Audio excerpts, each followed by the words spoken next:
आजच्या या पत्रकार परिषदेला उपस्थित सीपी साहेब, एसपी साहेब, सीओ साहेब, माझे सर्व निवडणूक विभागाचे जिल्हास्तरीय अधिकारी, DIO आणि जिल्हाभरातून आलेले सर्व सन्माननीय पत्रकार बंधूंनो, मी सर्वांचं या ठिकाणी आजच्या पत्रकार परिषदेसाठी मनपूर्वक स्वागत करतो। लोकशाहीचा महोत्सव त्याला म्हटलं जातं। अशी 18वी लोकसभा गठीत करण्यासाठी निवडणूक प्रक्रियेला काल माननीय भारत निवडणूक आयोगाने घोषित केलेला आहे आणि त्याचाच एक भाग म्हणून आज आपण आपल्या जिल्ह्यातील ज्या 2 पार्लमेंटरी कॉन्स्टिट्युन्सी आहेत, जालना आणि औरंगाबाद, या लोकसभा मतदारसंघातील एकंदरीत तयारीच्या बाबतीमध्ये, निवडणूक कार्यक्रमाच्या बाबतीमध्ये माहिती देण्यासाठी आज आपण या ठिकाणी मला आदरणीय आमंत्रित केलं होतं। आपण तुला मूल्यवान वेळ आम्हाला दिला त्याबद्दल मी सुरुवातीलाच मनापासून आभार व्यक्त करतो। आणि काही स्लाइड्स तयार केलेले आहेत जे की माहिती आपल्याला लागत असते किंवा सर्वसामान्य आपल्या वाचकापर्यंत ही माहिती पोहोचण्यासाठी जी आकडेवारी वगैरे आपल्याला लागत असते त्याचे एक सादरीकरण आहे। त्याच्यानंतर त्याचे काही PPT आहे किंवा जी लिखी माहिती आहे ती सुद्धा आपल्याला आम्ही देणार आहोत। परंतु सुरुवात माहिती म्हणून आपण डिटेलमध्ये या ठिकाणी आपल्याला देतो आहोत। आपल्याला माहिती आहे तर काल जो भारत निवडणूक आयोगाने जो कार्यक्रम घोषित केलेला आहे त्यामध्ये आपला 4थ्या फेजमध्ये आपल्या दोन्ही लोकसभा मतदारसंघामध्ये निवडणूक होणार आहे। काल प्रोग्राम जाहीर झाला, त्याच्याप्रमाणे नोटिफिकेशन जे आहे ते 18 एप्रिलला मिळणार आहे। म्हणजे डेट ऑफ नोटिफिकेशन जे असते त्या दिवसापासून नॉमिनेशनला प्रारंभ होतो। म्हणजे 18 एप्रिल हे आपले डेट ऑफ इश्यू नोटिफिकेशन आहे। म्हणजे उमेदवारी अर्ज भरायला 18 तारखेपासून आपल्या दोन्ही लोकसभा मतदारसंघामध्ये सुरू होणार आहे। उमेदवारी अर्ज भरण्याचा शेवटचा दिवस जो असणार आहे तो 25 एप्रिल असणार आहे। उमेदवारी अर्जाची छाननी जी आहे ती 26 एप्रिल रोजी होणार आहे। उमेदवारी अर्ज मागे घेण्याची तारीख जी आहे ती 29 एप्रिल असणार आहे आणि मतदारसंघामध्ये मतदान जे होणार आहे ते 13 मे रोजी होणार आहे आणि मतमोजणी जी आहे ती 4 जून रोजी होणार आहे। याप्रमाणे आपल्या जिल्ह्याची जी निवडणूक प्रक्रिया आहे त्याच्या ज्या अतिशय महत्त्वाच्या तारखा आहेत ज्या नोटिफिकेशनद्वारे आम्हाला आयोगाला घोषित करावं लागतं ते काल भारत निवडणूक आयोगाने घोषित केलेले आहेत। उमेदवारी अर्ज आपले 18 एप्रिल पासून सुरुवात होणार आहे। आता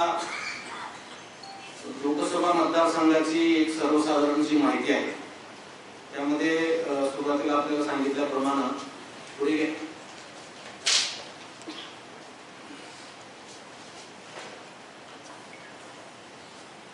आपल्या जिल्ह्यामध्ये 2 लोकसभा मतदारसंघ येत आहेत। एक 18 नंबरचा जालना आणि 19 number Aurangabad.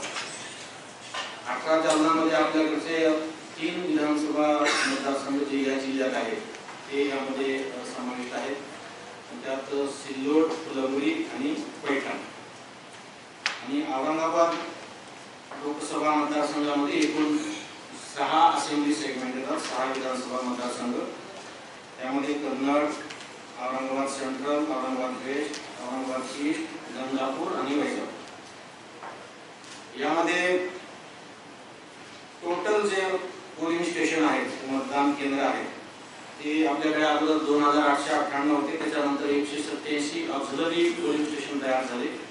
Auxiliary polling station करण्यासंदर्भामध्ये Bharat निवडणूक आयोगाने सूचना दिल्या होत्या, ज्यामध्ये 1500 पेक्षा जास्त मतदार जे मतदान केंद्रावर आहेत त्याला एक ऑक्झिलरी मतदान केंद्र करायचं सूचना दिल्या होत्या। त्याप्रमाणे आपण 187 ऑक्झिलरी मतदान केंद्र तयार केलेले आहेत आणि आता एकूण आपल्याकडे 3085 मतदान केंद्र जिल्ह्यामध्ये स्थापित केलेले आहेत.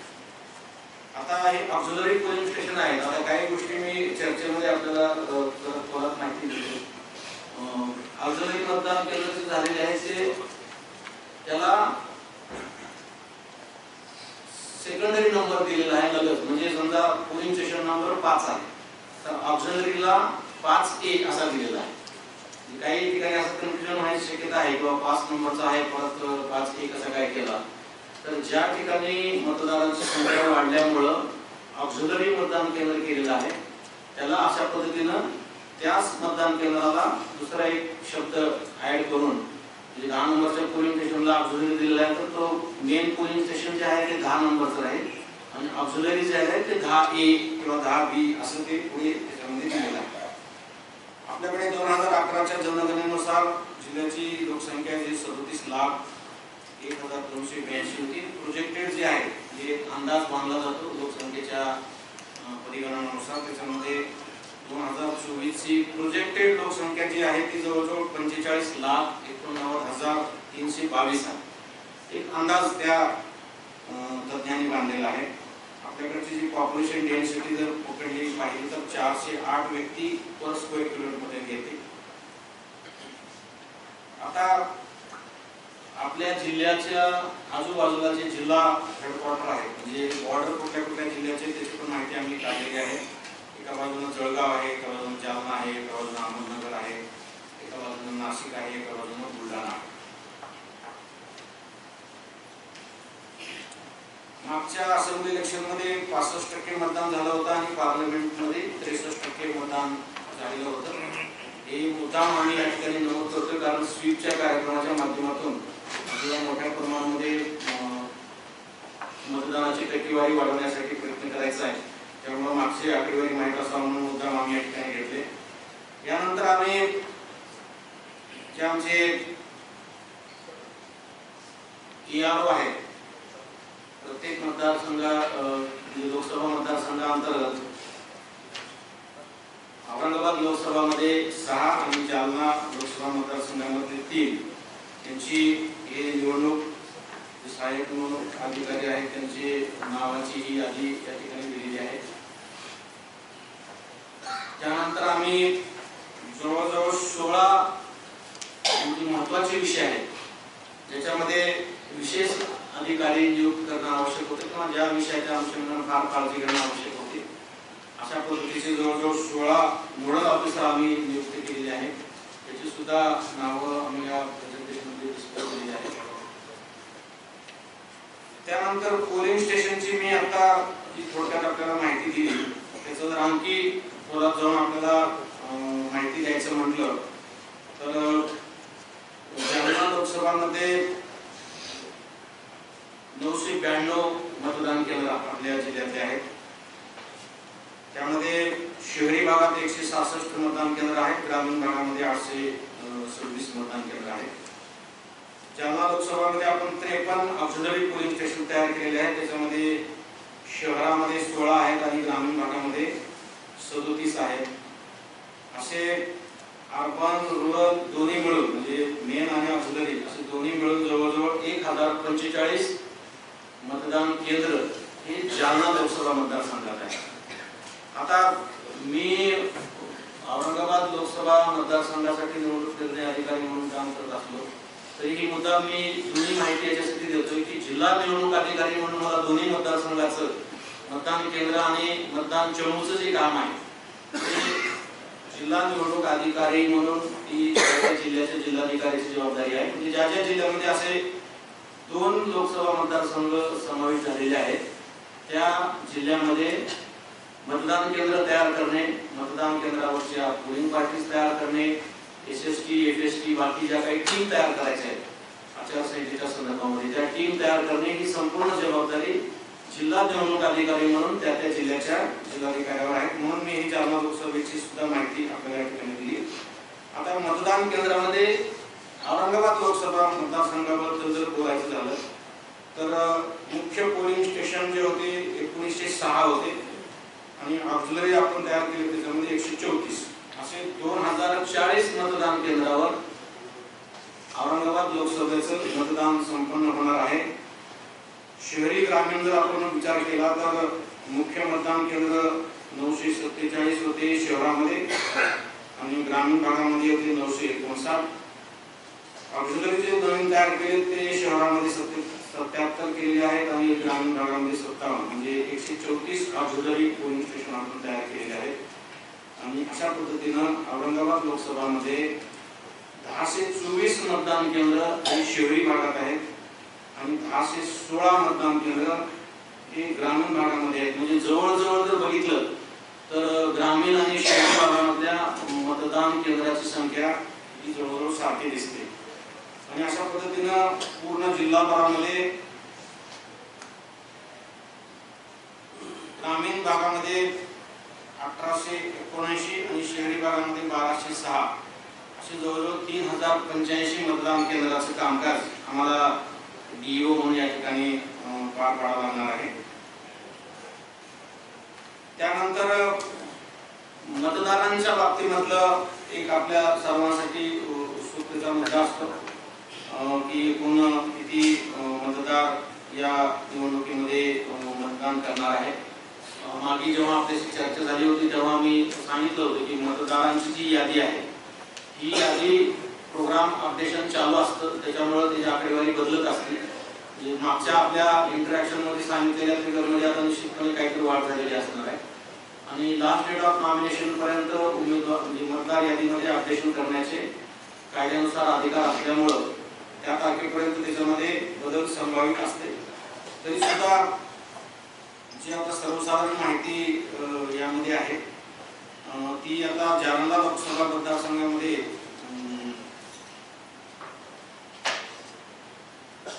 पुरुष, महिला आणि थर्ड जेंडर असे जर सर्व एकत्र केले तर जालना लोकसभामध्ये 9,97,523 मतदार आहेत, म्हणजे आपल्या जिल्ह्यातले फक्त. आणि औरंगाबाद लोकसभामध्ये टोटल 20,35,023 मतदार आहेत. औरंगाबाद लोकसभेच्या बाबतीमध्येच बोलायचं झालं तर महिलाची संख्या, महिला मतदारांची फार मोठ्या प्रमाणामध्ये आहे.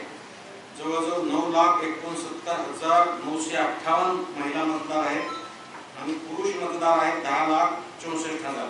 म्हणजे समाधानाची बाब आहे की पुरुष मतदार 10 लाखांच्या जवळ आणि महिला मतदार 9 लाखांच्या जवळ, म्हणजे जवळजवळ जसं शहरी आणि ग्रामीण भागातल्या मतदान केंद्रामध्ये फरक नाही आहे तसं मतदारांमध्ये सुद्धा शहरी महिला आणि पुरुषमध्ये फार असा काही फरक नाही आहे. तर जालना लोकसभा मतदारसंघात 9,97,523, औरंगाबाद लोकसभामध्ये 20,35,023 असे एकूण 30,32,546 मतदार आपल्या जिल्ह्यामध्ये दोन्ही लोकसभा मतदारसंघामध्ये मतदान करणार आहेत. त्यांचे मतदार यादी मध्ये त्यांची सर्वांची नावं समाविष्ट आहेत. अतिशय हेल्दी मतदार यादी जिल्हा निवडणूक अधिकाऱ्यांच्या यंत्रणेमार्फत तयार केलेली आहे. काल भारत निवडणूक आयोगाचे सन्माननीय आयुक्त महोदयांनी सांगितल्याप्रमाणे ही मतदार यादी तयार करताना मागच्या 2 वर्षापासून खूप मेहनत त्याच्यामध्ये घेतलेली आहे. आणखी सुद्धा काही लोकांच्या याच्याबद्दल ई कार्ड काही फोटो बरोबर नाही, माझ्या छोट्या मोठ्या ज्या काही कंप्लेंट्स आहेत त्या सुद्धा आम्ही तात्काळ त्याचं करेक्शन आम्ही करतो आहोत आणि हेल्दी वोटर लिस्ट आम्ही या संदर्भामध्ये तयार केलेली आहे.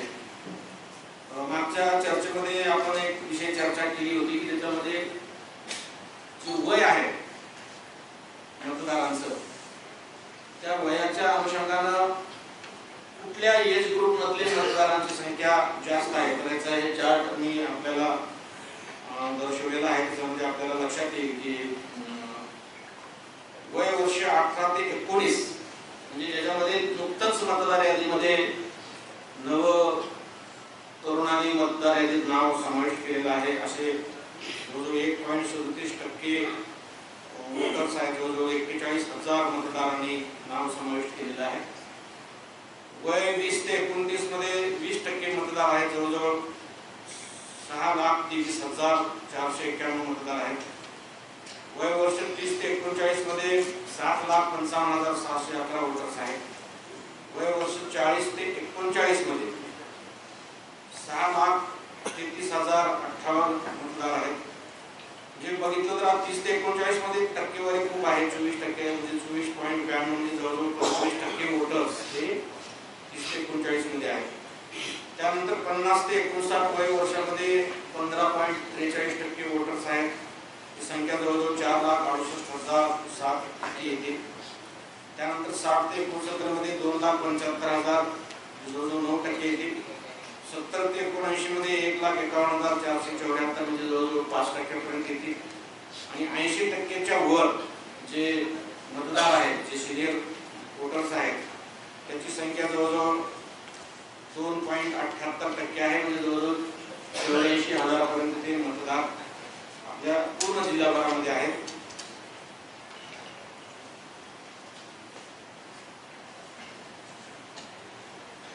त्यानंतर मतदारांची माहिती आपल्याला डिटेलमध्ये दिलेली आहे. यावेळेसच्या निवडणुकीमध्ये एक विशेष बाब म्हणजे आपल्या सर्वांनीच अंडरलाईन करून घेण्यासारखी विषय आहे.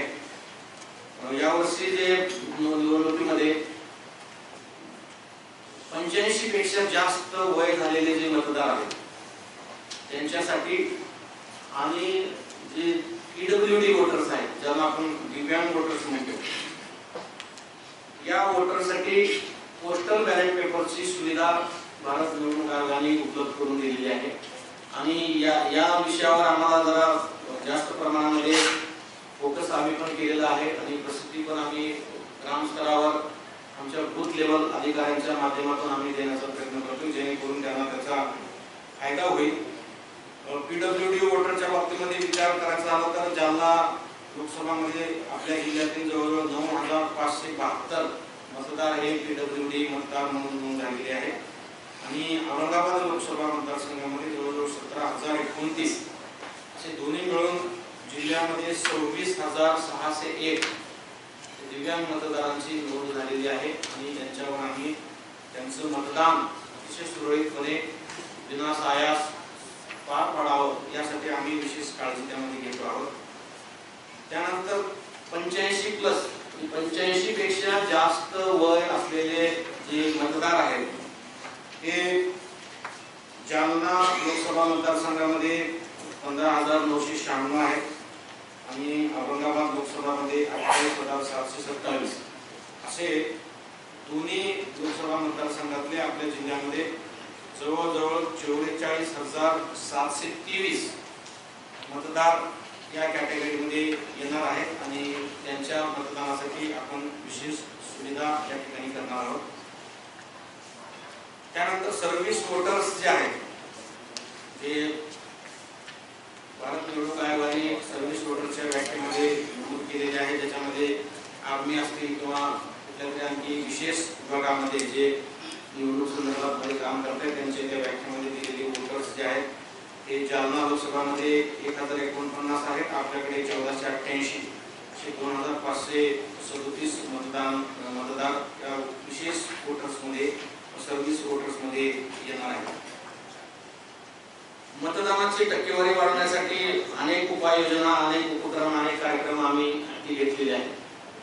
त्याची माहिती मी आपल्याला देणारच आहे. पण त्याच्याच पोलिंग स्टेशनचा विषय चाललाय, मतदानाचा विषय चाललाय, म्हणून आपली मतदारांना जास्तीत जास्त आकर्षित कसं करता येईल या दृष्टिकोनातून काही मॉडेल पोलिंग स्टेशन आम्ही तयार करणार आहोत. म्हणजे जिथं मतदान केंद्र नियमाप्रमाणे सर्व गोष्टी त्या ठिकाणी राहतील, परंतु एकदम काय असे सुशोभीकरण करणे म्हणा किंवा त्या ठिकाणी पेंडाल लावणे, मतदारांचं पुष्पगुच्छ देऊन स्वागत करणे, एक वेगळ्या पद्धतीचं जसं आपला एखादा मंगल कार्य असतं त्यावेळेस कसं आपण घर सजवतो त्या पद्धतीनं आपण पोलिंग स्टेशन त्या ठिकाणी सजवणार आहोत. अशा पद्धतीचे जालन्यामध्ये 15 मतदान केंद्र आणि औरंगाबाद लोकसभामध्ये 30 असे 45 मतदान केंद्र आपण एक मॉडेल पोलिंग स्टेशन म्हणून इस्टॅब्लिश करतोय. त्याची प्राथमिक तयारी पूर्ण झालेली आहे. फक्त महिला अधिकारी कर्मचाऱ्यांकडून पोलिंग स्टेशनचं काम व्हावं, म्हणजे महिला मतदारांना सुद्धा प्रेरणा मिळावी आणि महिला अधिकारी कर्मचाऱ्यांना सुद्धा यामधून एक चांगलं काम करण्याचं प्रेरणा मिळावी यासाठी जालन्यामध्ये 5 आणि औरंगाबादमध्ये 13 असे 18 पोलिंग स्टेशन आम्ही आयडेंटिफाय केलेले आहेत आणि त्या ठिकाणी पोलिंग स्टेशन मध्ये काम करणाऱ्या सर्व भगिनी असतील, पोलिंग स्टेशनच्या बाहेर काम करणाऱ्या ड्युटी देणाऱ्या पोलीस महिला असतील, पोलीस अधिकारी असतील, त्या सुद्धा महिला असतील, म्हणजे संपूर्ण पोलिंग स्टेशनचं नियंत्रण हे महिला भगिनीच्या हातामध्ये त्या ठिकाणी देणार आहोत. असे आपल्या जिल्ह्यामध्ये 18 पोलिंग स्टेशन, आणखी काही म्हणजे मॉडेल पोलिंग स्टेशन असेल किंवा महिला मार्फत चालवणारं पोलिंग स्टेशन असेल ते याच्यामध्ये आणखी वाढ होऊ शकते, कारण कुणी आणखी स्वयंप्रेरितपणे जर तयार झालं तर आम्ही त्यांना सुद्धा त्यामध्ये परवानगी देणार आहोत. काही जे नवीन एम्प्लॉईज आलेले आहेत त्यांच्या माध्यमातून काही मतदान केंद्र रन करायचा आमचा विचार आहे. त्यामध्ये जवळजवळ 18 पोलिंग स्टेशन जिल्ह्यामध्ये आम्ही आयडेंटिफाय केले की जे नुकतेच सर्व्हिसला लागलेले आहेत, एकदम तरुण एम्प्लॉईज आहेत, तर त्यांच्या माध्यमातून मतदान केंद्र रन करायचं आहे.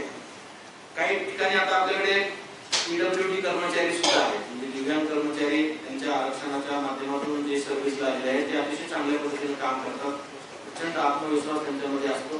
तर त्यांच्या माध्यमातून सुद्धा आपण प्रत्येक असेंब्ली सेगमेंटमध्ये 1 अशा पद्धतीने जालन्यामध्ये 3 आणि औरंगाबादमध्ये 6 असं 9 मतदान केंद्र हे पूर्ण दिव्यांग अधिकारी कर्मचारी ते काम करतील अशा पद्धतीचं नियोजन आपण त्या ठिकाणी केलेलं आहे. त्यानंतर पर्सोनेल जो मॅन पॉवर जो आहे तो एक फार महत्त्वाचा विषय निवडणूक प्रक्रियेमध्ये असतो. आता त्याच्या मी फार खोलात जात नाहीये, परंतु जे मॅन पॉवर आपल्याला लागणार आहे जालना मतदारसंघासाठी 945 आणि औरंगाबाद लोकसभा मतदारसंघासाठी 2040 पोलिंग स्टेशनवर जे मतदान कर्मचारी लागणार आहेत ते जालन्यासाठी 5568 आणि औरंगाबादसाठी 13609 म्हणजे जवळजवळ 19177 कर्मचारी अधिकारी कर्मचारी म्हणून जवळजवळ 20,000 कर्मचाऱ्यांची अधिकाऱ्यांची नियुक्ती आम्ही पोलिंग स्टेशनवरच्या आणि पोल डेच्या अनुषंगानं ज्या नियुक्त्या करायच्या आहेत त्याचे आदेश तयार आहेत. काही यांच्यापैकी जे तालुका स्तरावर जिल्हा स्तरावर काम करणारे अधिकारी कर्मचारी आहेत त्यांचं 2-2 ट्रेनिंग पण झालेलं आहे. आता प्रत्यक्ष मतदान केंद्रावर जे काम करणार आहेत प्रिसाइडिंग ऑफिसर असेल, polling officer 1, polling officer 2, polling officer 3 यांचं ट्रेनिंग त्यांचे आदेश आम्ही तयार करून ठेवलेले आहेत. फक्त निवडणूक घोषणा झाल्यानंतर ते ट्रेनिंग घेणं अपेक्षित होतं म्हणून आम्ही ते ठेवलेलं होतं. कदाचित येणाऱ्या शनिवार, रविवारी किंवा शुक्रवारी जिल्हाभरामध्ये सर्व ठिकाणी हे ट्रेनिंग संपन्न होणार आहे. सेक्टर ऑफिसर हे अतिशय महत्त्वाची व्यक्ती निवडणूक प्रक्रियेमध्ये असते, ज्यामध्ये प्रत्येक सेक्टर ऑफिसरकडे ज्याला कुठं झोनल ऑफिसर म्हणतात, कुठं सेक्टर ऑफिसर म्हणतात, कुठे सेक्टर मॅजिस्ट्रेट म्हणतात, तर ही मोठ्या प्रमाणामध्ये आपण नियुक्ती केलेली आहे. त्यांच्याकडे प्रत्येक झोनल अधिकाऱ्याकडे किंवा सेक्टर ऑफिसरकडे कमीत कमी मतदान केंद्र त्यांचा दौरा करण्यासाठी, साहित्य पुरवठा करण्यासाठी किंवा त्यांच्या अधीनस्थ असलेल्या मतदान केंद्रावर त्यांचं एक प्रशासकीय नियंत्रण प्रभावीपणे राहावं या दृष्टिकोनातून त्यांचं भौगोलिक क्षेत्र निवडून त्यांचा रूट मॅप तयार करून त्या झोनल ऑफिसरना आम्ही नियुक्ती केलेला आहे. त्यामध्ये आपल्याकडे जालना लोकसभा मतदारसंघासाठी 111 सेक्टर ऑफिसर आपण नियुक्ती केलेले आहेत आणि औरंगाबाद लोकसभा मतदारसंघासाठी 216 सेक्टर ऑफिसर आम्ही नियुक्त केले. असे एकूण 327 सेक्टर ऑफिसर नियुक्त केलेले आहेत. आणखी कुठे काही आम्हाला वाढ करण्याची गरज वाटली किंवा कुठे काही टेक्निकल किंवा भौगोलिक काही अशी प्रत्यक्ष काम करताना आता जेव्हा रन थ्रू होईल किंवा त्यांचे दौरे होतील तर त्याच्यामध्ये निश्चितपणे कमी जास्त करून जास्तीत जास्त काम मतदान केंद्रावर कशा प्रकारे प्रभावी होईल यासाठी आम्ही प्रयत्न करतोय. रिझर्व्ह सुद्धा आम्ही काही सेक्टर ऑफिसर ठेवलेले आहेत. जालन्यासाठी 23 आणि औरंगाबादसाठी 45 असे 68 रिझर्व्ह ठेवलेले आहेत. काही कोणाचा काही प्रॉब्लेम झाला, काही आणखी काही इश्यू झाला तर तातडीनं त्यांना रिप्लेस करता यावं यासाठी रिझर्व्ह पण आपण तयार करून ठेवले आणि त्यांचं पण आपण ट्रेनिंग घेतलेलं आहे. अशा पद्धतीनं जालना लोकसभा मतदारसंघात 134 आणि औरंगाबाद लोकसभामध्ये 261 असे जवळजवळ 395 सेक्टर ऑफिसर आपण सुसज्ज ठेवलेले तयार आहेत. त्यानंतर आपला महत्त्वाचा विषय असतो इलेक्ट्रॉनिक वोटिंग मशीनचा. हे सुद्धा आपल्याला स्क्रीनवर दिसणार आहे. आपल्याकडे पुरेशा प्रमाणामध्ये कंट्रोल युनिट, बॅलेट युनिट आणि व्हीव्हीपॅट हे जे आपल्याला लागणार आहे ते मोठ्या प्रमाणामध्ये आपल्याकडे स्ट्रॉंग रूम मध्ये स्टोअर करून ठेवलेले आहेत. जवळजवळ बॅलेट युनिट, कंट्रोल युनिट आणि व्हीव्हीपॅट हे 11,000 च्या जवळपास बॅलेट युनिट, 6,900 पर्यंत कंट्रोल युनिट आणि 6,436 पर्यंत व्हीव्हीपॅट हे आपण सर्व पद्धतीचं टेक्निकल चेकअप करून सुसज्ज असल्याची खात्री करून निवडणूक प्रक्रियेचा जो एक भाग आहे इलेक्ट्रॉनिक वोटिंग मशीनचं चेकिंग करून त्या पोर्टलला, त्या वेबसाईटवर त्याचं सगळं अपडेट करून आता यामध्ये या सर्व मशीनला नंबर दिलेले आहे. आता अनायसे तो विषय आला, मागच्या वेळेस पण चर्चा केलेली आहे की पूर्ण जिल्हा निवडणूक अधिकाऱ्यापासून सीओ ऑफिस पासून ते ईसीआय ऑफिस पर्यंत हे सर्व नंबर त्या वेबसाईटला स्टोअर केलेले आहेत आणि त्याच्यामध्ये संपूर्ण कुठल्या नंबरची ईव्हीएम, कुठल्या नंबरचं बीयू, कुठल्या नंबरचं ईव्हीएम कुठं आहे हे सगळी नोंद त्याच्यामध्ये असणार आहे. वाटप करताना सुद्धा याचं रँडमायझेशन होणार आहे. म्हणजे बराच वेळेस शंका घेतली जाते, नाहीतर रुमर उठवले जातात, पण याच्यामध्ये प्रत्येक टप्प्यावर या मशीनचं रँडमायझेशन होतंय. कुठली मशीन कुठं चालली हे कुणालाही माहीत राहत नाहीये, कुठल्याही यंत्रणेला माहीत राहत नाहीये. अगोदर आमच्या उपस्थितीमध्ये, नंतर सेकंड रँडमायझेशन जे आहे ते ऑब्झर्व्हरच्या उपस्थितीमध्ये स्ट्रॉंग रूम मध्ये स्टोअर असलेले कुठलं बॅलेट युनिट कुठल्या केंद्रावर चाललंय, कुठलं कंट्रोल युनिट कुठल्या केंद्रावर चाललंय किंवा कुठले व्हीव्हीपॅट कुठं चाललंय हे कुणालाही माहीत राहत नाही. त्यामुळं ईव्हीएमच्या बाबतीमध्ये आम्ही खूप काळजी घेतलेली आहे आणि अतिशय चोख बंदोबस्तामध्ये सीलबंद अशा स्ट्रॉंग रूम मध्ये त्या ईव्हीएम ठेवलेल्या आहेत. आपल्याकडे पुरेशा मशीन आहे, त्याच्यामुळे काही त्याचा प्रॉब्लेम येण्याची शक्यता नाही. त्यानंतर महत्त्वाचा एक मुद्दा म्हणजे तुम्हाला मला सांगायचा आहे आणि तुमच्या माध्यमातून मतदारापर्यंत पोहोचवायचा आहे. आपल्याकडे जे मतदानाची टक्केवारी मागच्या लोकसभेच्या वेळेस कमी झाली, 63% मतदान झालं, जेव्हा की ॲव्हरेज 67% होतं. भारत निवडणूक आयोगाने दिलेल्या निर्देशाप्रमाणे या वेळेसच्या मतदानामध्ये भरघोस वाढ झाली पाहिजे अशी आयोगाची अपेक्षा आहे आणि त्या दृष्टिकोनातून मागच्या 3 आठवड्यामध्ये स्वीपच्या दृष्टिकोनातून आम्ही खूप मोठं काम केलेलं आहे आणि ते काम सातत्यानं चालू राहणार आहे. याची जी मतदानाची टक्केवारी कमी होण्याची जी अनेक कारणं आहेत ते आपल्या सर्वांना माहिती आहे. त्याच्यापैकी एक कारण नेहमी असं असतं की मतदान केंद्रावर सुविधा मिळत नाही. असं मतदाराला वाटत असते की मतदान केंद्रावर उन्हात थांबावं लागेल, प्यायला पाणी मिळते का नाही, महिला भगिनी असतात मतदार येणारे त्यांना अडचण असू शकते आणि मग त्यामुळं मतदान केंद्रावर जाण्यासाठी हायवेरी केली जाते, टाळलं जातं आणि त्यामुळे मतदानाचा टक्केवारी घसरतो. त्यामुळे आम्ही मतदान केंद्रावर यावेळेस ज्या सुविधा आपल्या समोर दर्शवलेल्या आहेत त्या सर्व सुविधा आम्ही त्या ठिकाणी पुरवणार आहोत. त्याचं मायक्रो प्लॅनिंग आमचं सुरू आहे. पिण्याच्या पाण्याच्या अनुषंगाने असेल, शेड असेल, टॉयलेटची व्यवस्था असेल. प्रत्येक मतदान केंद्रावर मतदारांना मदत करण्यासाठी एक डेस्क तयार केला जाणार आहे, मतदार सहाय्यता कक्ष. कृपया याला सुद्धा आपण थोडं हायलाईट करावं की ज्या इमारतीमध्ये 2 किंवा 3 मतदान केंद्र असतात किंवा 3 पेक्षा जास्त मतदान केंद्र असतात तिथं मतदार आला की गोंधळून जातो, बाबा माझं कुठल्या मतदार पार्ट मध्ये नाव आहे किंवा त्याला नाव नंबर माहीत असेल तर ती नेमकी खोली कुठली आहे. मग तो कधी 1 नंबर मध्ये जातो, मग तिथं सांगितलं जातं तुझं 3 नंबर मध्ये आहे, 3 नंबर मध्ये जातो मग 2 नंबर मध्ये. ही त्यांची धावपळ होऊ नये आणि कुठल्याही मतदान केंद्रावर कुठलंही मिसमॅनेजमेंट होऊ नये यासाठी आम्ही मतदान केंद्रावर मतदार सहाय्यता कक्ष स्थापन करणार आहोत. त्याच्यामध्ये तिथला BLO, स्थानिक एखादा कर्मचारी तो तिथं हजर राहतील आणि येणाऱ्या प्रत्येक मतदारांना ज्यांना सर्व माहिती आहे ती जाऊन स्वतः मतदान करतील, पण ज्यांना कुणाला मार्गदर्शनाची, मदतीची, सहाय्यताची गरज आहे त्यांच्यासाठी आम्ही हा कक्ष स्थापन करतोय. जे सिनियर सिटीजन आहेत किंवा PWD वोटर्स आहेत, महिला आहेत, यांच्यासाठी प्रायोरिटीवर मतदान करण्यासंदर्भातल्या सूचना आपण प्रिसाइडिंग ऑफिसरला देऊन ठेवलेल्या आहेत, देणार आहोत लेखी. काही ठिकाणी दिव्यांग मतदार आले तर काही ठिकाणी जिथं आवश्यकता आहे त्याचं समाज कल्याण अधिकाऱ्यांमार्फत आम्ही त्याचा अभ्यास करतोय की ज्या ठिकाणी मतदारांना व्हीलचेअर द्यायची आहे ती व्हीलचेअरची सुद्धा आम्ही पॅरलल व्यवस्था करण्याचं आमचं नियोजन सुरू आहे आणि ते सुद्धा आम्ही त्या ठिकाणी पुरवणार आहोत. काही महिला मतदार आपल्या लहान बाळाला कडेवर घेऊन मतदानाला येतात आणि मग बराच वेळेस त्यांना कधी रांग लागलेली असेल तर मग 10-15 मिनिट त्यांना थांबावं लागतं आणि मग ते लहान बाळाला कडेवर घेऊन थांबणं हे खरोखर जिकिरीचं असतं.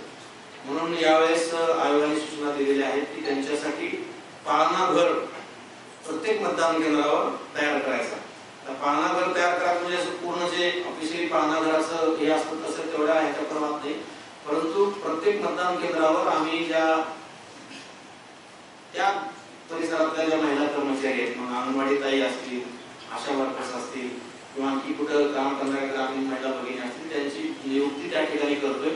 पाळणा घरासारखं एका बाजूच्या खोलीमध्ये ही व्यवस्था असते, म्हणजे छोटा पाळणा असेल, दोरीचा पाळणा असेल किंवा ते कट्ट्याचा पाळणा असेल त्या पद्धतीचं पाळणा आणि अशा कोणी महिला भगिनी मतदार आल्या तर त्यांच्याकडचं बाळ घेऊन ते जे काही 10-15-5 मिनिटाचा जो कालावधी आहे मतदान करण्याचा त्या कालावधीमध्ये ते बाळ सांभाळलं जाईल व्यवस्थित, अशा पद्धतीची व्यवस्था आपण त्या ठिकाणी करतोय. उन्हाळा दिवस आहे, टेम्परेचर वाढणार आहे, त्याच्यामुळं ऊन लागणे, उन्हाळी लागणे, चक्कर येणे, घोळ येणे असे प्रकार होण्याची शक्यता नाकारता येत नाही.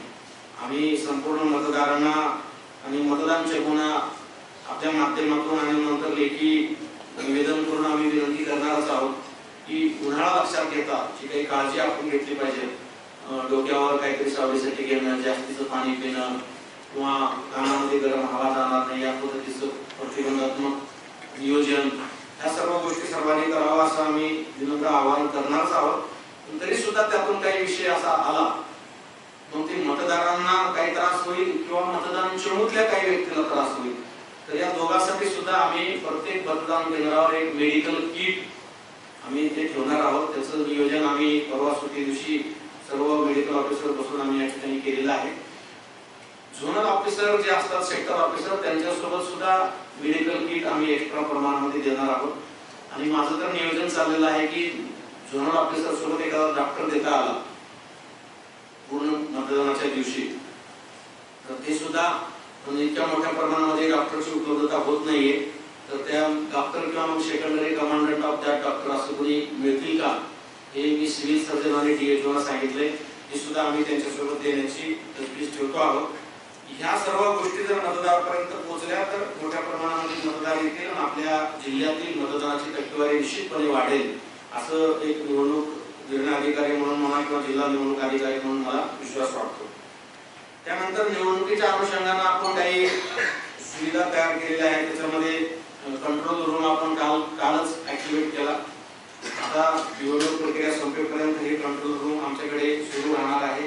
त्याचा टोल फ्री नंबर पण आम्ही मागच्या वेळेस पण आपल्या माध्यमातून दिला होता, आज पण आपल्याला देतोय. 1950 हा टोल फ्री नंबर आहे. 24/7 त्या ठिकाणी आपण अधिकारी कर्मचाऱ्यांची नियुक्ती केलेली आहे आणि ECIने अनेक ऑनलाईन ऍप तयार केलेले आहेत आणि मला सांगायला आनंद वाटतो की बऱ्यापैकी मतदार त्याचा वापर करत आहेत. जे वेगवेगळे पोर्टल्स आहेत, वेगवेगळे ऍप आहेत, त्या माध्यमातून बऱ्यापैकी आमच्याकडे निवेदन, तक्रारी किंवा काही सुविधाच्या मागणी संदर्भात लोकांचे फोन येत आहेत आणि ऍपच्या माध्यमातून सुद्धा आम्ही सुविधा त्या ठिकाणी पुरवतोय. त्यानंतर आता निवडणूक प्रक्रिया प्रत्यक्ष जेव्हा नोटिफिकेशन निघेल आणि मग उमेदवारी अर्ज भरले जातील तेव्हा अनेक उमेदवारांना पार्टीना वेगवेगळ्या परवान्याची गरज असणार आहे.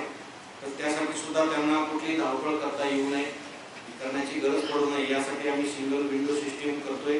त्याचे काही परवानगी वेगवेगळे द्यावं लागणार आहे. त्याच्या संदर्भामध्ये CP साहेब, SP साहेबांनी आम्ही ऑलरेडी त्याच्या संदर्भात चर्चा केलेली आहे आणि विविध परवान्यासाठी सिंगल विंडो सिस्टीम जे आपण नेहमी शब्द उच्चारतो एक खिडकी योजना आणि त्या माध्यमातून सर्व परवानगी देण्यासाठी सुद्धा आपण आपल्या लोकसभा मतदारसंघामध्ये पूर्ण तयारी केलेली आहे. आचारसंहिता हा आता सगळ्यात महत्त्वाचा विषय आहे. काल निवडणुका घोषित झाल्या, काल रात्रीपासून आचारसंहिता अंमलात आलेली आहे. आज आम्ही पूर्ण जिल्हाभरामध्ये आज म्हणण्यापेक्षा कालपासूनच आम्ही ते काम सुरू केलेलं आहे. जे काही लोकप्रतिनिधीकडे ज्या गाड्या आहेत, कारण आता आचारसंहिता लागू झाल्यानंतर कुठल्याही शासकीय वाहनाचा प्रचार आणि तत्सम कामासाठी वापर करता येत नाही. त्यामुळं आता बऱ्याच ठिकाणी प्रशासक असल्यामुळं तो काही फार मोठा इश्यू राहिला नाही, परंतु तरी सुद्धा आम्ही जे काही लोकप्रतिनिधी आहेत ज्यांच्याकडे गाड्या आहेत शासनाच्या, त्या सर्व आम्ही काल जमा करून घेतलेल्या आहेत. पोस्टर्स, बॅनर्स, झेंडे, फ्लेक्स जे काही लागलेले आहेत शहरात गावात, हे सर्व काढण्याचं काम कालपासून सुरू झालेलं आहे. काल दुपारी मी जिल्ह्यातील संपूर्ण ग्रामसेवक आणि तलाठ्याची ऑनलाईन बैठक घेतलेली आहे. प्रत्येक तहसीलमध्ये त्या तालुक्यातले ग्रामसेवक तलाठी एकत्र बसलेले होते आणि इथून मी ऑनलाईन त्यांची मीटिंग घेतली, त्यांचं प्रशिक्षण घेतलंय आणि निवडणूक आचारसंहितेच्या अंमलबजावणी संदर्भामध्ये काय काय करायचे त्या सूचना दिल्या. आता कुठल्याही शासकीय इमारतीवर बॅनर, पोस्टर, प्रचाराचं कुठलंही लिखाण दिसता कामा नये. इलेक्ट्रिकल पोलवर झेंडे असतात, काही सरकारी बिल्डिंगवर फ्लेक्स असतात, ते तातडीनं म्हणजे आपल्याला या काही गोष्टी 24 तासाच्या, काही गोष्टी 48 तासाच्या, काही गोष्टी 72 तासाच्या करण्यासंदर्भात आयोगाचे निर्देश आहेत आणि ते आपण काम तातडीनं सुरू केलेलं आहे. आणि त्याचबरोबर आता संपूर्ण निवडणूक प्रक्रियेसाठी आपण काही स्क्वॉड तयार केलेले आहेत, जे की निवडणूक आयोगांचे डायरेक्शन आहे. त्याच्यामध्ये आपण FST आहे, BST आहे, BBT आहे, जे काही स्टॅटिस्टिकल टीम्स आहेत ते थांबून इन्क्वायरी करणार, तपासण्या करणार. काही फ्लाइंग स्क्वॉड आहे, जिथं तक्रार आली की तातडीनं त्या ठिकाणी जाऊन ते त्याचं शहानिशा करणार. काही व्हिडिओ ज्या येणार आहेत ते व्हिडिओ व्हिडिओ टीम्स काही आहेत. तर ह्या सर्व अशा पद्धतीच्या ज्या टीम्स आहेत त्या आपण जिल्ह्याभरामध्ये मोठ्या प्रमाणामध्ये तयार केल्या. FST चे आहे 79, BST 39, BBT म्हणजे जी व्हिडिओ BBT टीम आहे ते 14 आणि स्टॅटिस्टिकल टीम्स आहे ते 94. असे दोन्ही मतदारसंघासाठी आपण तयार केले. त्यांचे डबल ट्रेनिंग झालेलं आहे. कायदेशीर बाबी सर्व त्यांना समजावून सांगितलेले आहेत आणि त्यांचं कामकाज आजपासून आम्ही सुरू करतो. एक बॅग नावाची एक नवीन संकल्पना भारत निवडणूक आयोगाने इंट्रोड्यूस केलेली आहे. बूथ लेवलवर लोकांचं अवेअरनेस व्हावं, म्हणजे आपण आपल्या माध्यमातून प्रिंट मीडिया, इलेक्ट्रॉनिक मीडिया किंवा आमच्या BLO मार्फत तर आपण मतदानाचा प्रचार करतोच आहोत, परंतु एक ग्रुप तयार केलेला आहे प्रत्येक पोलिंग स्टेशनवर आणि त्यामध्ये जालना लोकसभा मतदारसंघामध्ये 941 आणि औरंगाबाद लोकसभामध्ये 1957 असे 2898 बॅग आम्ही तयार केल्या. बॅग म्हणजे ग्रुप आहे, बूथ अवेअरनेस ग्रुप. आणि त्याच्यात मग एक BLO, एखादी स्थानिक कर्मचारी असे दोघा-तिघांचा एक ग्रुप तयार केला आणि त्यांना एक काम दिलेलं आहे की मतदानाची टक्केवारी वाढवण्यासाठी त्यांनी लोकांना जनजागरण करायचं आहे. जाऊन मतदानासाठी आपण काय काय सुविधा निवडणूक आयोग किंवा DO देते हे त्यांना सांगणे, त्यांच्या मनामध्ये काही निगेटिव्हिटी जर असेल तर ती दूर करणे आणि लोकशाही बळकट करण्यासाठी, लोकशाही सुदृढ करण्यासाठी आपण प्रत्येकानं मतदान करणं कसं आवश्यक आहे ते सर्वसामान्य ग्रामीण भागातल्या, शहरी भागातल्या मतदारांना समजावून सांगणे. सुटी मतदानाची जी घोषित झाली असते ती सुटीचा वापर फक्त आणि फक्त मतदानासाठी करा, पर्यटनासाठी करू नका, अशा पद्धतीचे आवाहन करण्याचं काम हे बॅग्स करणार आहेत आणि ते काम ऑलरेडी सुरू झालेलं आहे. काही ठिकाणी स्वतः जाऊन त्याची खात्री केलेली आहे. काढणे किंवा MCC व्हायोलेशन बाबत कारवाई करणे, त्यासाठी आम्ही कालपासून कार्यरत आहोत. आपल्या ग्रामीण भागात टोटल 1189 पोलिंग स्टेशन आहेत आणि या सर्व पोलिंग स्टेशन साठी त्यांचे व्यवस्थित तिथे सिक्युरिटी अरेंजमेंट्स, त्यांच्या परिसर हे सर्व चेक करणे ही प्रोसेस पूर्ण प्रत्येक पोलीस स्टेशन कडून झालेली आहे आणि पोलीस फोर्सची पूर्ण ट्रेनिंग आम्ही केलेली आहे 100%. त्यांनी MCC व्हायोलेशन असो, FST, SST मध्ये कार्यरत असताना काय कारवाई करायची आहे, पोलिंग डेला काय कारवाई करायची आहे, कोणत्या कलमांवर गुन्हे दाखल करायचे जर व्हायोलेशन झालं तर, या सर्व बाबीची त्याची ट्रेनिंग झालेली आहे. आम्हाला जेवढा पोलीस फोर्स लागणार आहे त्याच्यासाठी एक डिस्ट्रिक्ट फोर्स डिप्लॉयमेंट प्लॅन तो आमच्याकडून ऑलमोस्ट कंप्लीट झालेला आहे आणि त्यानुसार पूर्ण प्लॅनिंगसह आम्ही तो बंदोबस्त लावणार आहोत. प्रिव्हेंटिव्ह ॲक्शन बाबत लोक आम्ही आयडेंटिफाय केलेले आहे. कोणावर कोणत्या कलमांवर फायबंद करायची कारवाई, तडीपार करायची कारवाई किंवा MPDAची कारवाई या सर्व नियोजन आमचं झालेलं आहे आणि त्यानुसार नियोजनबद्ध पद्धतीने आमचं काम प्रिव्हेंटिव्ह ॲक्शनमध्ये चालू आहे. पोलीस डिपार्टमेंटला इलेक्शन डेला लागणारा व्हेकल्स किंवा इतर इक्विपमेंट्स त्याच्याबाबत कम्युनिकेशन आमच्या कलेक्टर साहेबांसोबत झालेलं आहे आणि जे व्हेकल्स आम्हाला घ्यायचे ते आयडेंटिफाय झालेले आहे, त्यांची पूर्ण प्लॅनिंग झालेली आहे. बाहेरून येणारा जे फोर्स आहे CAPF त्याच्यासाठी त्यांच्या रेसिडेन्ससाठी आणि त्यांच्या मुवमेंटसाठी त्यांच्यासोबत कोऑर्डिनेशन करण्यासाठी अधिकारी नियुक्त केलेले आहेत आणि त्यांच्या निवाससाठी जागा आम्ही डिसाईड केलेली आहे आणि तो पण आमचं प्लॅनिंग पूर्ण झालेलं आहे. परवानगीसाठी जसं कलेक्टर साहेबांनी आता सांगितलं की सिंगल विंडो सिस्टम असणार आहे, त्या ठिकाणी एक पोलिसांचा प्रतिनिधी अधिकारी तिथे राहणार आहेत. तसेच कंट्रोल रूम मध्ये पण पोलिसांचे एक कंपोनेंट तिथे राहणार आहे आणि त्यानुसार जे काही चालू असणार आहे घडामोडी त्याच्यावर तिथे कंट्रोल रूम लक्ष ठेवतील. वेपन लायसन्स वेपन जे जमा करण्याची कारवाई आहे त्याबाबत आता जसा सूचना दिल्या गेल्या की कमिटी गठीत करून ते पण डिपॉझिट केले जाईल, त्याची पण कारवाई आमची चालू आहे. या व्यतिरिक्त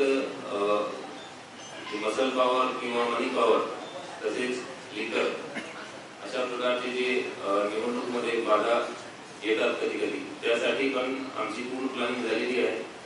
जे रिपीट ऑफेंडर्स आहे लिकर बाबत प्रोहिबिशन ऑफेन्सेसचे त्यांच्यावरती प्रतिबंध कारवाई करणे, त्यांना डिटेन करणे किंवा त्यांना आयडेंटिफाय करणे ही प्लॅनिंग पूर्ण झालेली आहे. इलेक्शन काळात जे फ्लो ऑफ मनी किंवा फ्लो ऑफ लिकर किंवा आर्म्स किंवा इतर दुसरी इलिगल वस्तू त्याच्यासाठी आम्हाला चेकपोस्ट जे लावायचे त्याची पूर्ण तयारी झालेली आहे. आम्ही आपल्या जिल्ह्याला लागून दुसऱ्या जिल्ह्याचे जे बॉर्डर आहे त्या प्रत्येक ठिकाणी आपण चेकपोस्ट लावणार आहोत आणि तिथे 24 तास पोलीस फोर्स असणार आहे आणि अशी कुठलीही मुवमेंट मनीची, लिगलची किंवा इलिगल वस्तूची होणार नाही याची काळजी आम्ही घेतलेली आहे.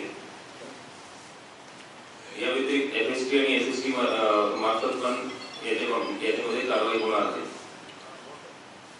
या व्यतिरिक्त आमच्या CP साहेबांसोबत आणि कलेक्टर साहेबांसोबत कंटिन्युअस कोऑर्डिनेशन चालू आहे आणि आम्ही एक टीम मिळून जे काही नियोजन आम्हाला करायचं तो सर्व आमच्या जवळजवळ झालेला आहे. थँक्यू. जिल्हाधिकारी साहेब, स्वामीजी, माझे सहकारी अधिकारी, पोलीस अधीक्षक, ग्रामीण, मनीष परवानिया, विकास मीना व अन्य सर्व वरिष्ठ अधिकारी या निमित्ताने या ठिकाणी उपस्थित असलेले सर्व प्रसारमाध्यमांचे प्रतिनिधी. छत्रपती संभाजीनगर हे शहर याला एक हिस्टॉरिकल महत्त्व तर आहेच, पण एक संवेदनक्षम शहर या नावाने देखील आपलं शहर समजलं जातं. त्यामुळे आम्ही यावेळेला इलेक्शन जी प्रक्रिया आहे ती फेअर अँड फ्री ॲटमॉस्फिअरमध्ये पार पाडण्यासाठी लोकांना मतदानाचा हक्क बजावताना कोणत्याही प्रकारच्या अडचणी येऊ नये म्हणून सुरक्षा यंत्रणा, सुरक्षा रक्षक सगळं जे तैनात केलं होतं त्याची आमची संपूर्ण तयारी झाली आहे. याचा आढावा म्हटलं तर एकूण मतदान केंद्र आमच्याकडे 1192 असणार आहे, इमारती 375 असणार आहे. काही ठिकाणी शहरामध्ये कंजेस्टेड एरिया आहेत, त्या ठिकाणी कलेक्टर साहेब आम्ही स्वतः भेट दिलेली आहे आणि त्या ठिकाणी ज्या ठिकाणी कंजेशन होण्यासाठी परिस्थिती असेल त्या ठिकाणी त्याला कंजेशनला रोखण्यासाठी मग पार्टिशन असेल, फ्लेक्स बोर्डच्या माध्यमातून डायरेक्शन्स असतील, गेटचं विभाजीकरण असेल, एक गेट असेल त्याऐवजी 2 गेट करणे, अशा इत्यादी प्रकारचे त्याच्यामध्ये जे काही रिक्वायरमेंट्स आहेत त्याचा आमचा आढावा झालेला आहे आणि कोणत्याही मतदान केंद्राच्या इमारतीवर कायदा व सुव्यवस्थेच्या दृष्टिकोनातून, गर्दीच्या माध्यमातून, वोटिंगच्या प्रक्रियेमध्ये कुठे बाधा येणार नाही याची पूर्ण दक्षता आम्ही देत आहोत. स्ट्रॉंग रूम ऑलरेडी लागलेले आहे. त्या ठिकाणी आम्ही जो आमचा फोर्स आहे, गार्ड आहे, दिलेला आहे. चेकपोस्ट ऑलरेडी 7 ठिकाणी चेकपोस्ट उभारण्यात आलेले आहेत आणि त्याचं काम सुरू झालेलं आहे. Model code of conduct war room या ठिकाणी देखील आम्ही पोलीस अंमलदार ठेवलेले आहे. त्यामुळं म्हणजे इलेक्शन मशिनरी आणि म्हणजे राजस्व खाते आणि पोलीस खाते यांचं देखील कोऑर्डिनेशन त्या ठिकाणी चांगल्या पद्धतीने होणार आहे. SST FSTच्या माध्यमातून SSTच्या 14 तुकडे आपण नेमतो आहोत. स्टॅटिक सर्व्हेलन्स टीम, त्यानंतर फ्लाइंग स्क्वॉड टीम ज्या आहे त्या 33 नेमण्याची आपण प्रयोजन केलेलं आहे, तयारी केलेली आहे. Depending upon man power availability आपण त्याच्यामध्ये कदाचित त्यात थोडं चेंजेस होऊ शकतात. क्रिटिकल बूथचं आयडेंटिफिकेशन झालेलं आहे. त्याचे पॅरामीटर माननीय भारत सरकार निवडणूक आयोगातर्फे जे पॅरामीटर दिलेले आहेत त्याच्या आधारावर केल्यानंतर शहरामध्ये आपल्याकडे एकूण 66 क्रिटिकल बूथ आहे. त्या क्रिटिकॅलिटीचे वेगळे पॅरामीटर आहेत. हे सगळे 66 लॉ अँड ऑर्डरचे नाही आहेत. यात काही ठिकाणी वेबकास्टिंग जरुरी असते, काही ठिकाणी अन्य काही पॅरामीटर घ्यावं लागतात आणि ज्या ठिकाणी लॉ अँड ऑर्डरचा विषय असतो त्या ठिकाणी half section central arm police फोर्सचा वगैरे दिला जातो. त्या ठिकाणी एक्स्ट्रा पोलीस बंदोबस्त दिला जातो. पण लॉ अँड ऑर्डरच्या अँगलनं क्रिटिकल बूथ अद्याप या ठिकाणी एकही नाही. पण एकूण 54 इमारती ज्या ठिकाणी क्रिटिकल बूथ आहे त्या ठिकाणी 100 मीटर परिसरामध्ये आम्ही थोडा अतिरिक्त बंदोबस्त त्या ठिकाणी नेमणार आहोत. मॉडेल कोड ऑफ कंडक्ट जी आहे ती आम्ही स्ट्रिक्टली फॉलो करणार आहोत. त्याच्याबद्दलच्या सूचना सर्व अधिकाऱ्यांना दिलेल्या आहेत. त्याच्याबद्दलच्या वारंवार आमच्या बैठका, आठवडा बैठका मागच्या 2-3 महिन्यापासून सुरू होत्या. आमची निवडणूक रिलेटेड पोलिसांची तयारी जी आहे ती मागच्या 2 ते 3 महिन्यापासून सुरू होती. त्यामध्येच त्याचाच भाग म्हणून action against criminal illicit activities, action against absconder wanted हे ऑलरेडी आमचं सुरू झालेलं आहे. चालू वर्षी किंवा 2023 मध्येच आम्ही मोठ्या प्रमाणावर साधारणतः 1 ऑक्टोबर, नोव्हेंबर, डिसेंबर महिन्यात शहर पोलिसांनी मोठ्या प्रमाणावर MPDAच्या कारवाई ज्या होऊ शकत होत्या त्या आम्ही केलेल्या आहे. आणि या ठिकाणी नमूद करू इच्छितो की आमच्या 95% कारवाई ज्या आहेत त्या अपीलमध्ये देखील टिकलेल्या आहेत. 18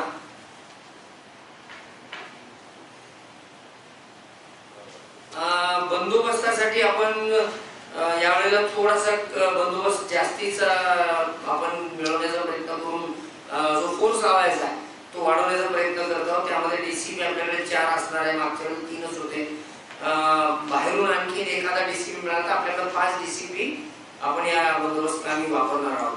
त्यानंतर ACP स्वतःचे आपले शहरामधले 8 आहे. 8च्या 8 आपण वापरणार आहोत आणि बाहेरचे आम्हाला अपेक्षित आहे की 2 ते 4, 3 ACP अधिक मिळतील आपल्याला. PI एकूण 37 आपण बंदोबस्त कामी वापरतो. API PSI म्हणून 147 अधिकारी आपण वापरणार आहोत आणि 2830 कर्मचाऱ्यांचा बंदोबस्त स्कीम जो आहे, डिप्लॉयमेंट प्लॅन जो असतो तो आमचा तसं पाहिलं तर तयार झालेला आहे. कारण जसेच एन्सिलरी बूथ्स आणि सगळं फायनलाइज झालं तसं आम्ही त्याच्यामध्ये वाढ करून ती आमची बंदोबस्त स्कीम पण अपडेट केलेली आहे. त्यामुळं 2830 कर्मचाऱ्यांचा आणि 1300 होमगार्ड यांचा वापर या बंदोबस्त स्कीम मध्ये होणार आहे. आपल्याला सेंट्रल फोर्सेस आणि स्टेट फोर्सेस पण मिळत असतात. या बंदोबस्तासाठी आम्हाला अपेक्षित आहे की स्टेट पोलीस फोर्सच्या आपल्याला 3 कंपन्या मिळतील आणि CAPF सेंट्रल आर्म पोलीस फोर्सच्या आपल्याला 2 कंपन्या किमान मिळतील अशी आम्हाला खात्री आहे. फोर्स मल्टीप्लायर म्हणून आपण एफर्ट्स मागच्या 2 महिन्यापासून करत आहोत. प्रयत्न आहे की काही रिटायर्ड जर अधिकारी कर्मचारी जे रिसेंटली रिटायर झालेले आहेत आणि जे शारीरिकदृष्ट्या तंदुरुस्त आहेत असे काही मिळत असेल तर तो ॲडिशनल फोर्स मिळवण्याचा आम्ही प्रयत्न करत आहोत. त्यांना स्पेशल पोलीस ऑफिसर म्हणून नेमून देण्याची कायद्यामध्ये प्रोव्हिजन आहे. त्याचा काय वापर करता येईल त्याच्याबद्दलच आमची तयारी सुरू आहे. Planning of infrastructure and resources ज्याच्यामध्ये वाहनं आहेत आणि अन्य साधन सामग्री आहे. लॉ अँड ऑर्डरच्या हेल्मेट, बॉडी प्रोटेक्टर इत्यादी सर्व याच्या खरेदीच्या आमच्या प्रक्रिया ऑलमोस्ट फायनल स्टेजला आहेत. वाहन आम्हाला DPDCच्या माध्यमातून काही मिळालेले आहेत आणि जे कमी पडणार ते आम्ही रेक्विजिशनच्या माध्यमातून जिल्हाधिकारी साहेब आणि आम्ही मिळून त्यामध्ये आम्ही त्याची पूर्तता करून घेणार आहोत. पोलीस कर्मचारी हे ड्युटीवर असताना ज्यांचं नाव भले एखाद्या अन्य मतदान केंद्रावर असेल पण त्यांना इलेक्शन ड्युटी सर्टिफिकेटच्या माध्यमातून त्यांना देखील वोटिंगचा अधिकार बजावता यावा यासाठी आम्ही प्रयत्न केलेला आहे. आमचा मानस आहे की 100% कर्मचाऱ्यांना वोटिंगचा त्यांना संधी मिळाली पाहिजे. अशी एकंदरीत आमची पोलीस फोर्सची सुद्धा पूर्ण तयारी झालेली आहे आणि मला वाटत नाही की कुठल्याही अडचण किंवा सद्यस्थितीमध्ये अशी कोणती अँटिसिपेटेड लॉ अँड ऑर्डर आम्हाला पोलीस फोर्सला या शहरामध्ये दिसून येत नाही. धन्यवाद.